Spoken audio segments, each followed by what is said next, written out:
السلام عليكم ورحمة الله وبركاته. وحشتوني جدا جدا. يلا مع بعض سمري للكتشر 3 في تشابتر 3. طيب، هنبدأ بريفيجن من حيث توقفنا المرة اللي فاتت لما اتكلمنا عن ال VSEPR ثيوري. وقلنا ان الثيوري دي بتعتمد على شرح الريبالجن او بترسم الشيب بناء على الريبالجن بتوين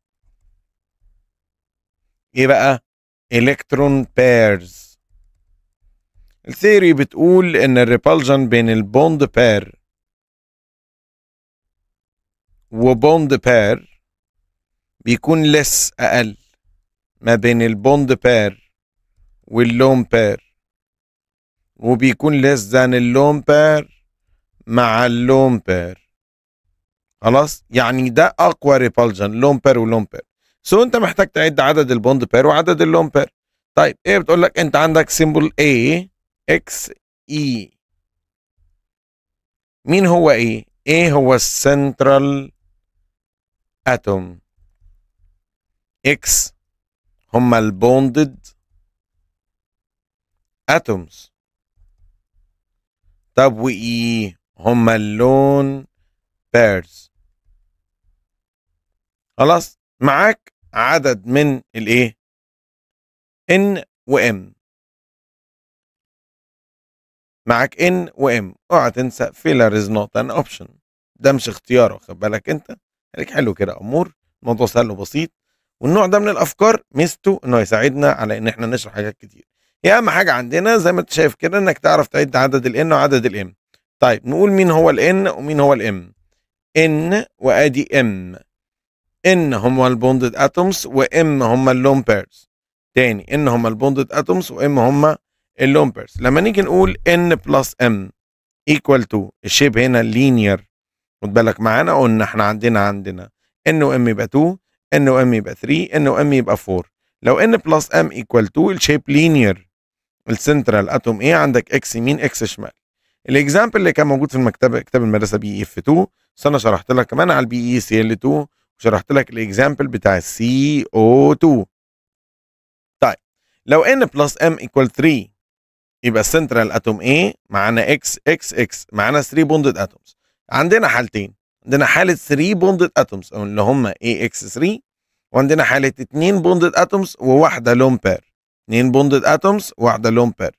يبقى عندنا اي اكس 3 في البي اف 3، اي اكس 2 اي في الاس او 2. كم مره؟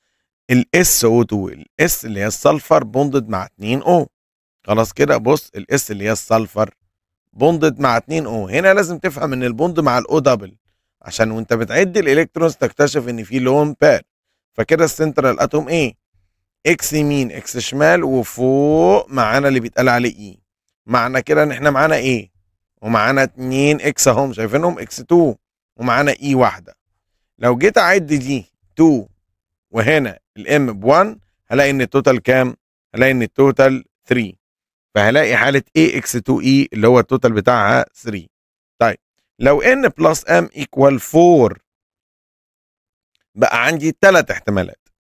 اي اكس 4 يعني معانا 4، زي سي اتش 4 وسي اتش سي ال 3 وسي اتش 2 سي ال 2، اي توتال 4 بوندد بالسي. وعندنا حاله اي اكس 3 اي، حاله اي اكس 3 اي. عايزك تزود تحتيها حاجه هنحتاجها في تشابتر 4. عايزك تكتب لي كده تحتها كمان الاي اس اتش 3. تاني، عندك ال NH3 وال PH3، بص اهم، وعندك ال PH3 وعندك ال NF3 وعندك ال ASH3. يبقوا كام حالة؟ 4 حالات اهم. عندك هنا مكتوب اهو ال NH3 وال BF3، اكتب الاثنين التانيين. خلاص، تعال نشوف الحالة دي. الحالة دي CH4 ما عندهاش ولا لون بير. سنترال اتوم واحدة مرتبطة ب4. سنترال اتوم واحدة ايه؟ مرتبطة ب4. سنترال اتوم واحدة ايه؟ كونكتد ب4. يبقى سنترال وحواليها 4. هنا سنترال اتوم واحده كونكتد ب 3 ومعاها لون بير. كونكتد ب 3 ومعاها لون بير. هنا كونكتد ب 2 معاها 2 لون بيرز. كونكتد ب 2 ومعاها 2 لون بيرز اللي هي اي اكس 2 اي 2.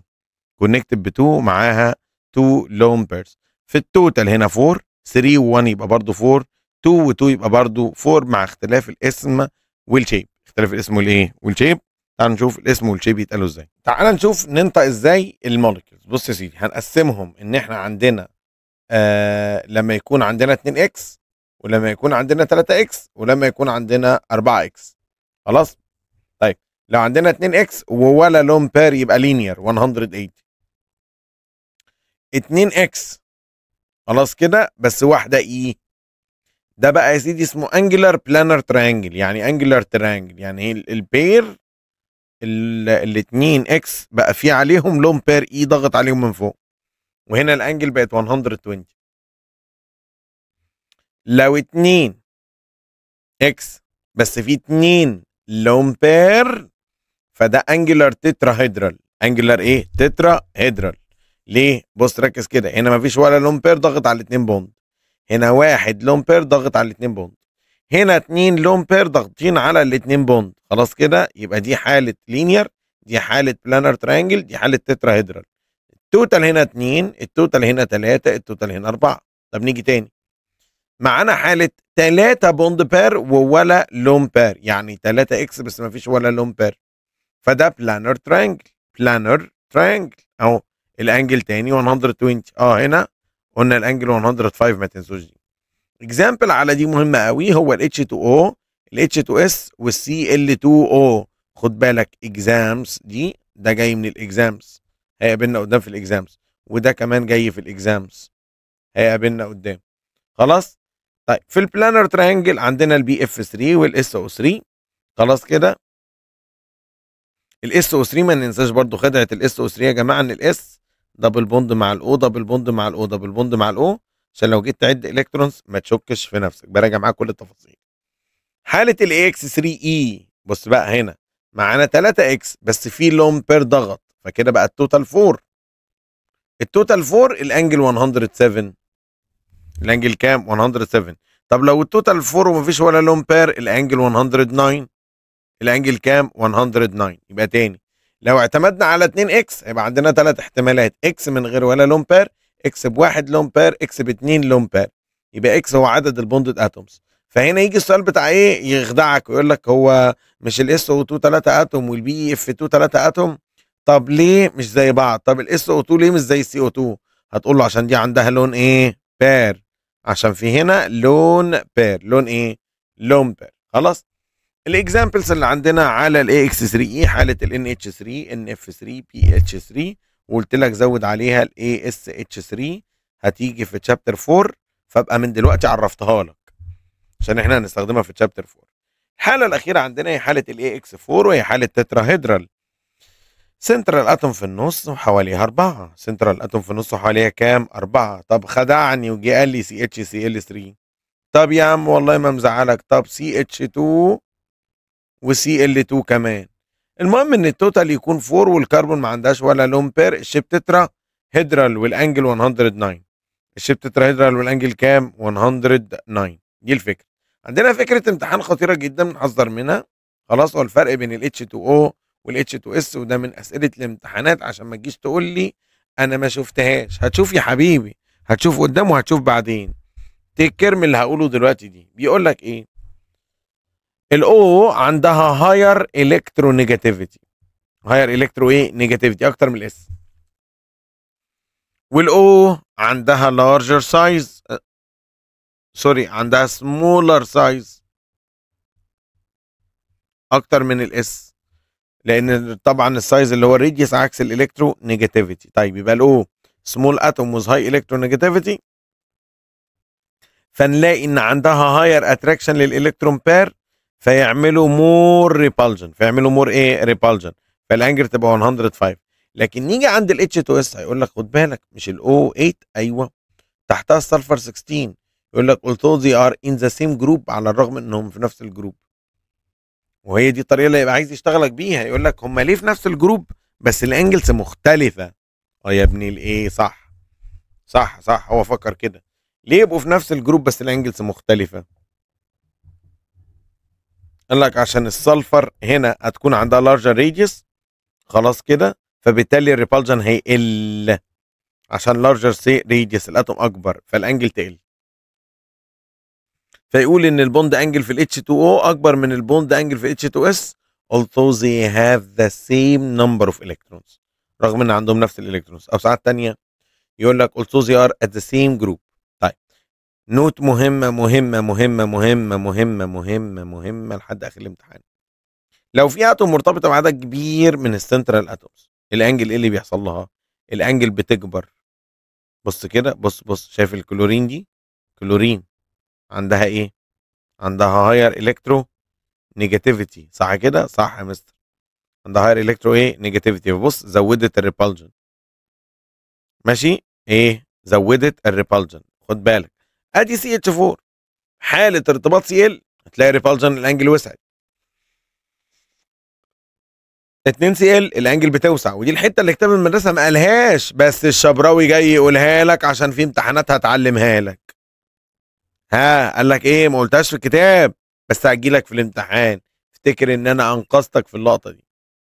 ثم دخلنا بعد كده على نظريات اللي بتحاول تفسر الكوفالنت بوند، واخد بالك انت، بوجهه نظر الايه؟ المودرن اتوميك ثيوري، باستخدام فكره الاوربيتالز، باستخدام فكره الايه؟ الاوربيتال. الفالنس بوند ثيوري بقى او الفي بي تي، خد بالك من النقطه دي. اول حاجه هنبدا بالبرنسبل الاول، هي عندها تو برنسبل. البرنسبل الاول اسمه ايه؟ اوفرلاب اوربيتالز كونسبت. كمان مره اوفرلاب orbitals concept. بيقول ايه بقى يا سيدي الاوفرلابد اوربيتال كونسبت ده؟ بيقول لك هو الاتش 2 ارتبطت ازاي. طبعا بعد فهم علم الكوانتم وان الالكترون مش عباره عن دوت، فكره دوت دي فكره طلعت ايه؟ غلط. الحقيقه ان الالكترون عباره عن كلاود، وان الالكترون او الالكترون كلاود اللي هي جواها اوربيتال ليها شيبس، اشكال. الاس اللي هو الاشهر هو والبي اللي هنستخدمهم. الاس شكله سفيريكال سيمتريكال، والبي شكله دمبل شيبد. دمبل شيبد يعني على شكل الجرازين بتوع شجره الكريسماس. بيقول الاوفرلابد اوربيتالز كونسبت بيقول ايه يا سيدي؟ بيقول ان الكوفالنت بوند فورمد باي، كمان مره الكوفالنت بوند فورمد باي overlapping of overlapping يعني ايه؟ تداخل orbitals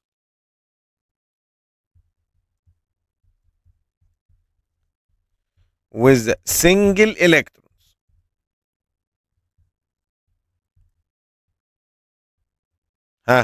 between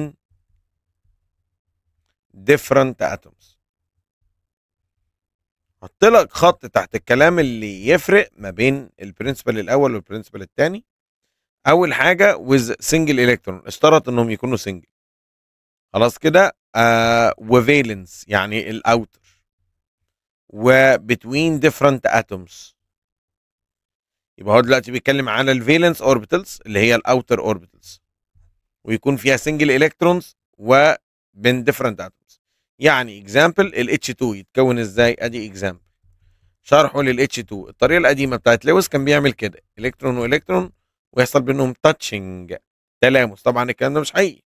بعد فهمنا للكوانتم والالكترونيك كونفيجريشن يبقى 1s1، ال 1s عباره عن اوربيتال، يبقى ال 1s عباره عن كلاود واحده فيها الكترون واحد، وهنا برضو ال 1s عباره عن كلاود واحده فيها الكترون واحد. البوند بينهم تحصل ازاي؟ الكلاود دي تأوفرلاب يعني تتداخل مع الكلاود دي، فتيجي ال 1s دي وال 1s دي ويتداخلوا مع بعض، فيبقى شكل الاوربيتال عامل كده. الكلاود دي تندمج مع الكلاود دي. طيب لو اتنين مختلفين؟ قال له حاضر. تعال نشوف اكزامبل تاني. HF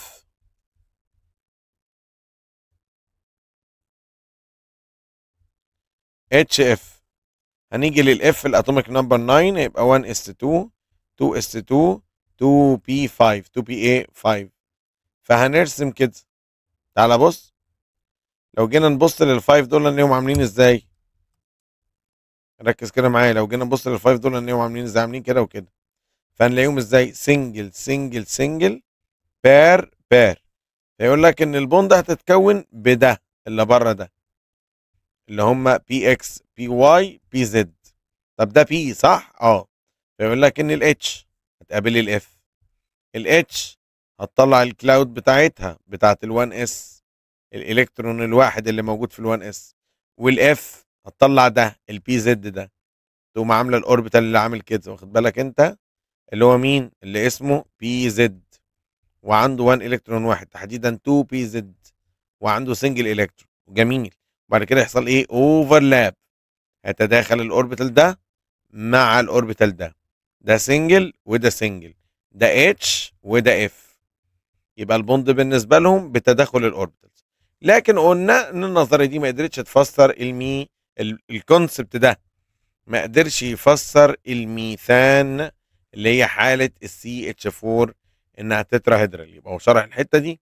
فهنا بناخد كونسبت يعني مبدا، يعني النظريه نفسها مبنيه على مبدئين او كونسبت تاني، وهو ايه؟ وهو الهايبريدايزد اوربيتال كونسبت. كمان مره، الهايبريدايزد اوربيتال كونسبت بيقول في ايه بقى؟ بص بقى الكلام بيقول ان هيحصل اوفرلابنج. بص بقى، يقول لك ايه؟ اوفرلابنج، تداخل، بس بين مين ومين؟ between orbitals of the same atom. الله عليك، الله عليك. between orbitals of ايه يا حبيبي؟ قال لك of the same atom، يعني orbitals الاتوم الواحده هتتداخل مع بعضها اهي. الهايبردايزد يقول لك ايه؟ overlapping، تداخل between two or more ها different orbitals. two or more different ايه؟ orbitals of the same atom. وعندنا شروط، عندنا conditions، وعندنا حاجه مهمه تاني: overlapping between two or more، اتنين او اكتر، خلاص، of the same atom، لنفس الاتوم. جميل عليك، الله عليك. of the same atom، قال لك لنفس الايه؟ of the same atom، يعني لنفس الاتوم. وفي غرض بقى من الكلام ده: to produce، عشان انتج new equivalent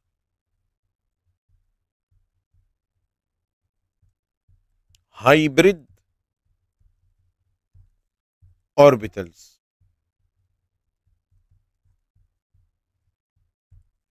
to produce new equivalent hybrid orbitals، عشان انتج hybrid orbitals new وايكويفالنت. خلاص كده؟ طيب، بيقول لك بين orbitals في نفس الاتوم يكونوا close in energy. بص بقى، بص الكونديشنز، الشروط. ايه الكونديشنز عشان دي تتحقق؟ اول حاجه يكونوا نفس الاتوم، يكونوا close in energy، يكونوا equal للنمبر of pure orbitals before hybridization.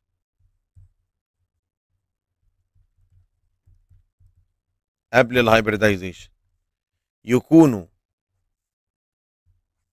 more protruded، يعني اكثر بروزا.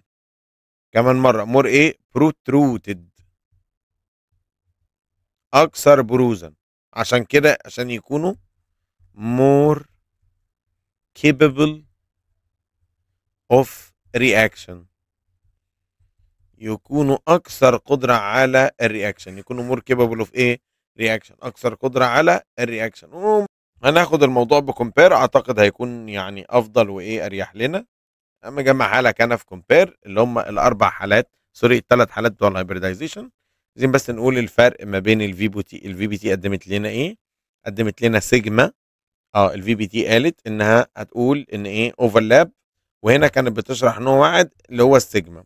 جت بعد كده الموليكولار اوربيتال ثيوري، فسرت لنا ان الاوفرلاب اللي كان بتشرحه ده الفي بي تي ده، الاوفرلاب اللي هو الشكل ده، بلاش الشكل ده، كل بتقول الام او تي ان اللي شرحته الفي بي تي اللي هي الفالنس بون ثيوري كان صح، بس شرحت شكل واحد بس، يعني كل دول نوع واحد اللي هو هيد تو هيد. خلاص كده هنقول عليه سيجما كولينير خطي وبيكون سترونج. جت الموليكولار اوربيتال ثيوري قالت لا ده في نوع تاني من الاوفرلاب بيكون سايد باي سايد،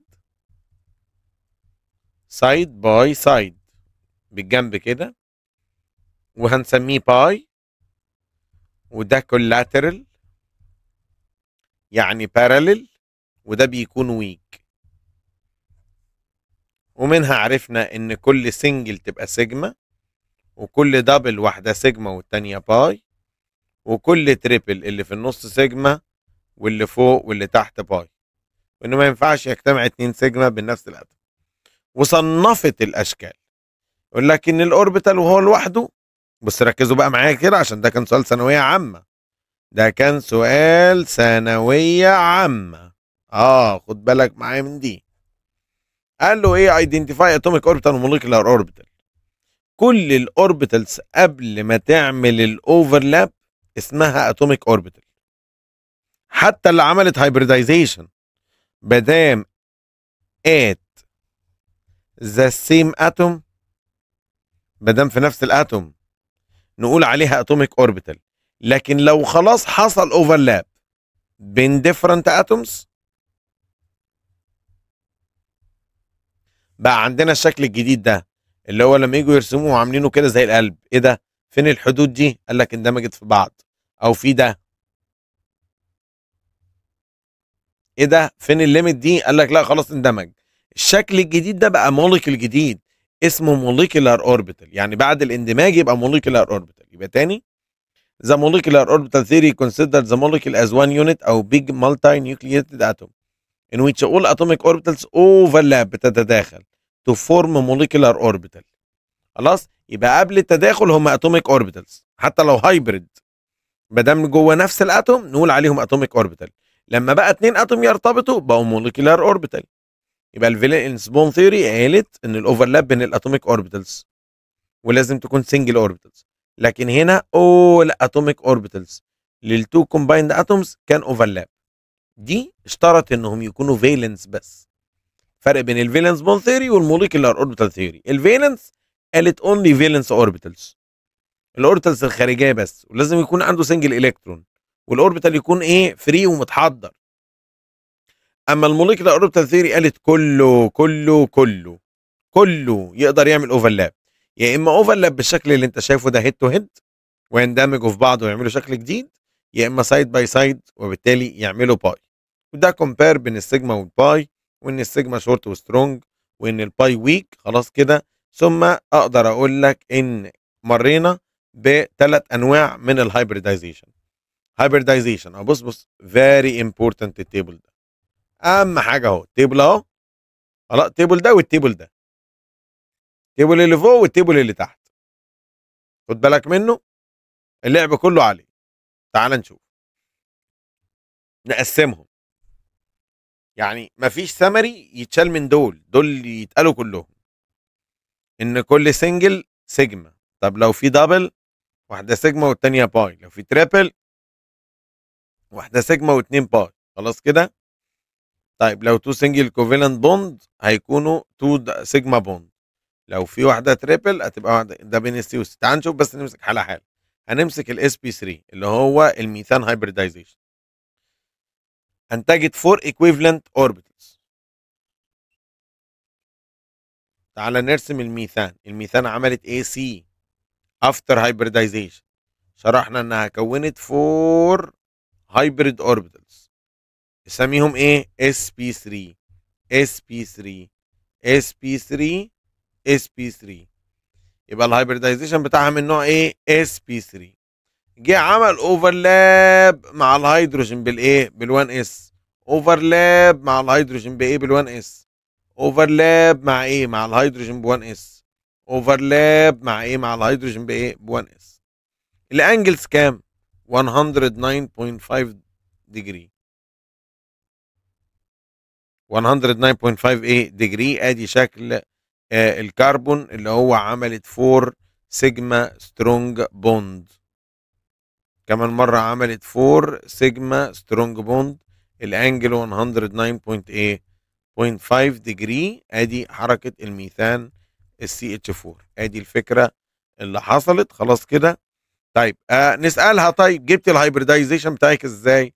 قالت لك انا كان معايا كربون وهي حالة ستيبل او في حالة الجراوند كان عندها 2 سنجل.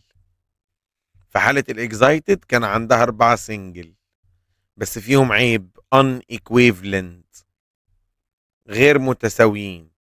هنا في الحالة دي بعد ما بقت هايبرد بقى عندها 4 single equivalent.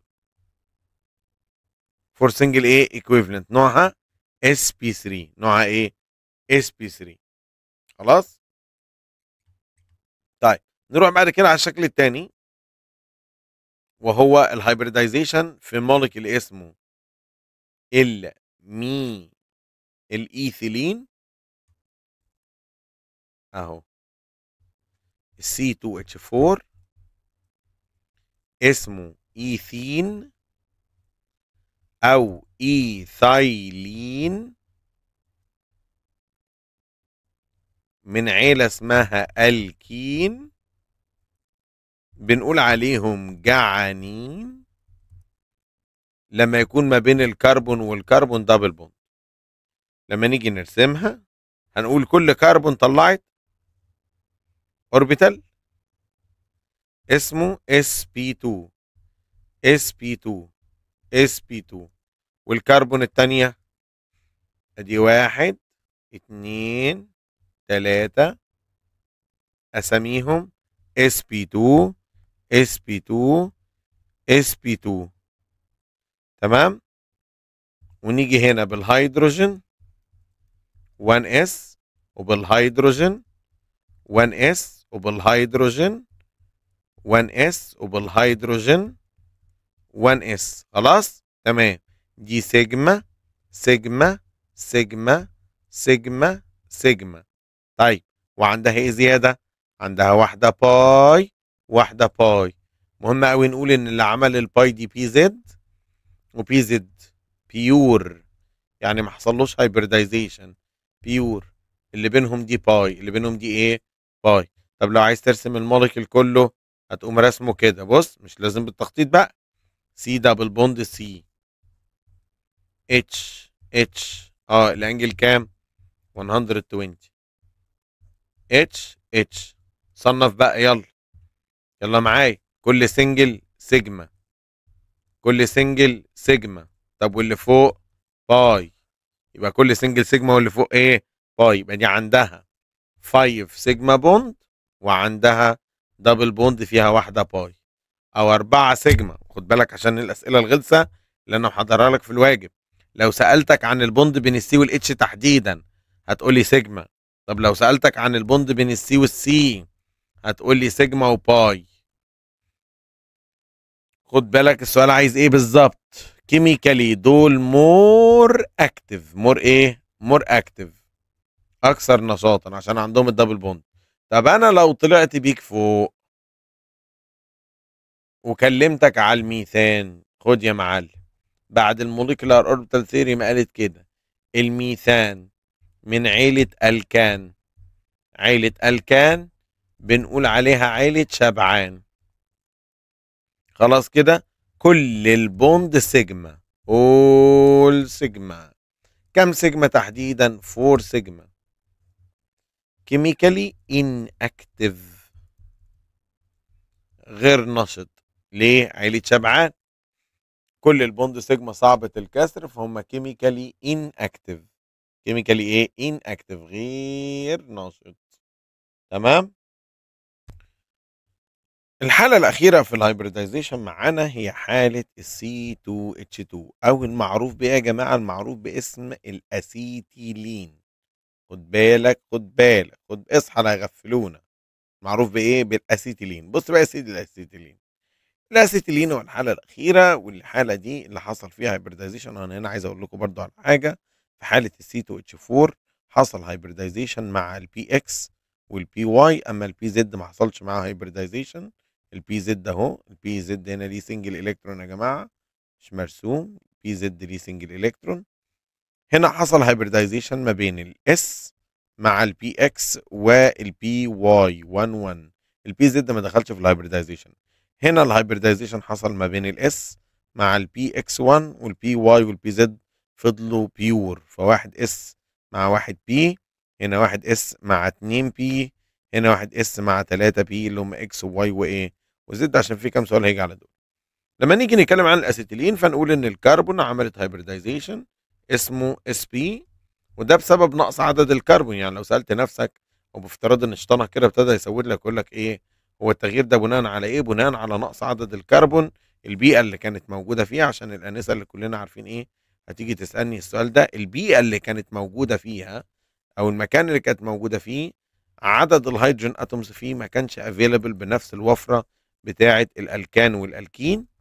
هنلاحظ ان ده دخل هيد تو هيد سيجما، ده دخل هيد تو هيد سيجما، وهنا في سيجما. لكن الجديد بقى ان عندنا بي واي وبي واي ما عملوش هايبرديزيشن، وبي زد وبي زد هما كمان ما عملوش هايبرديزيشن.